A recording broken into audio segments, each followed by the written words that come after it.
Hi guys, ഞാനാണെങ്കിൽ ഇന്ന് നമ്മുടെ ഡുവലിംഗോ പഠിക്കുന്നതിൻ്റെ നമ്മുടെ എത്രാമത്തെ ഡേ 3 ആണ്. നമുക്ക് ഡുവലിംഗോ പഠിച്ചാലോ? സത്യം പറഞ്ഞാൽ ഡുവലിംഗോ നല്ലൊരു ആപ്പാണ്. എനിക്ക് നല്ല ഹെൽപ്ഫുള്ളാണ്. എനിക്ക് തോന്നുന്നു എനിക്ക് പണ്ടത്തെക്കാളും ഇച്ചിരി കൂടെ ഇംഗ്ലീഷ് ഇപ്പോൾ എനിക്ക് ബേസിക്കലി അറിയാം. ഇതാണ് ഡുവലിംഗോ ആപ്പ്. എൻ്റെ ചേട്ടനും ഇത് യൂസ് ചെയ്യുന്നുണ്ട്. അപ്പോൾ ഇത് നല്ലൊരു ആപ്പാണ്. എനിക്ക് പിന്നെ പ്രമോഷനൊന്നും നന്ദിയൊന്നും അല്ല കേട്ടോ, അല്ലാതൊക്കെ പറഞ്ഞതേ ഉള്ളു. ഡേ 3 ആണ് കേട്ടോ. 2 ദിവസം ഞാൻ കഴിഞ്ഞു. അപ്പോൾ അതെ കണ്ടില്ലേ, നമ്മൾ കയറാൻ പോവുകയാണ്. Okay, load. ഓക്കെ ഗൈസ്, എനിക്ക് ചിലപ്പോൾ തെറ്റി. Hi, and welcome to Bee's Adventures, where we travel the world together. I'm Bee, and today we're going to talk about planes landing in snowy Iceland. But first, here are some words you need to know. എനിക്കൊന്നും മനസ്സിലായില്ല. Weather. Tap to the matching pairs. Okay. Weather. അത് ഓക്കെയാ. Technology. Technology ഇത് okay. Weather. Weather ഇത്. Snowy.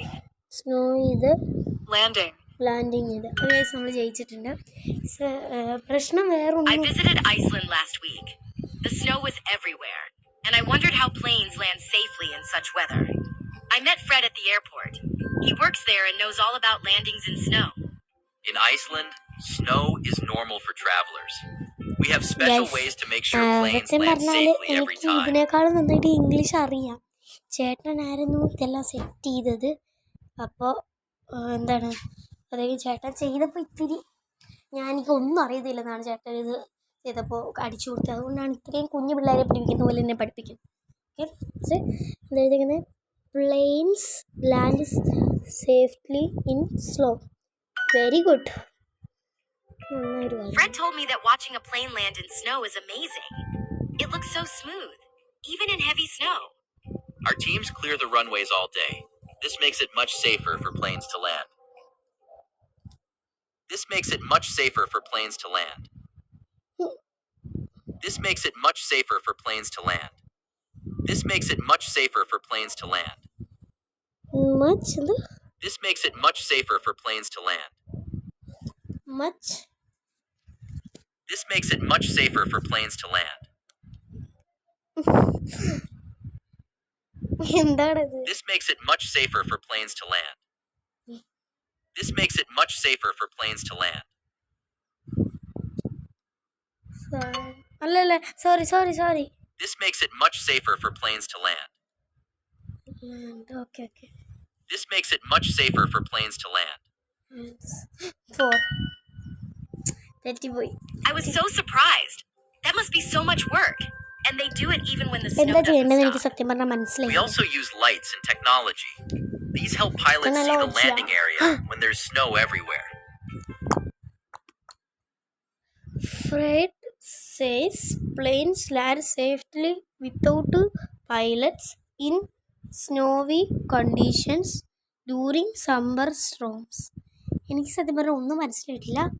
Fred says Fred എന്ന് പറയുന്നൊരു പറഞ്ഞു planes land safely. പ്ലെയിന് land ചെയ്യുന്നത് സേഫായിട്ട് എന്ത് ചെയ്യുമ്പോഴാണ്? Without pilots. അതൊരിക്കലും അല്ല, പൈലറ്റ്സ് ഇല്ലാതെ സേഫായിട്ട് ഒരിക്കലും ലാൻഡ് ചെയ്തില്ല. പിന്നെ ഇൻ സ്നോവി കണ്ടീഷൻ. എന്താ സ്നോവി എനിക്ക് അറിഞ്ഞുകൂടാ, അതുകൊണ്ട് എനിക്ക് അത് ഞാൻ വിട്ടിരിക്കുന്നു. പിന്നെ ഡ്യൂറിങ് സമ്മർ സ്ട്രോംസ്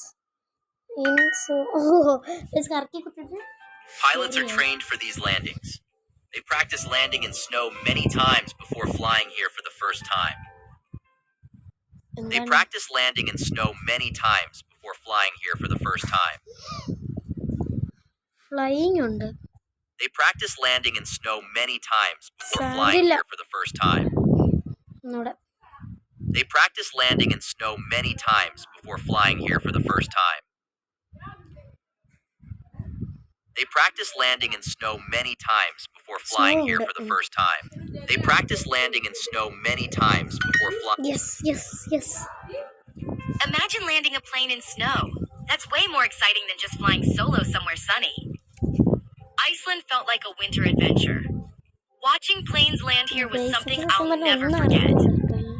സത്യം പറഞ്ഞാൽ എനിക്ക് വർത്താനമൊക്കെ പറയാൻ അറിയാം, എന്നാലും ഏതാണ്ടൊക്കെ അറിയില്ല. What was this episode in flying in whether beach vacation? ഇതിൽ എന്താ പറ്റിയാണ് പറയുന്നത്? പ്ലെയിൻസും ലാൻഡിങ് ഇൻ സ്നോ അതായിരുന്നു. Thanks for listening to Bee's Adventures. See you soon. See you. Bye. Guys, ഇന്ന് നമ്മൾ വേറെ എന്തെങ്കിലുമൊക്കെ ചെയ്യാം. അപ്പോൾ ഇത് കഴിഞ്ഞിരിക്കുകയാണ്.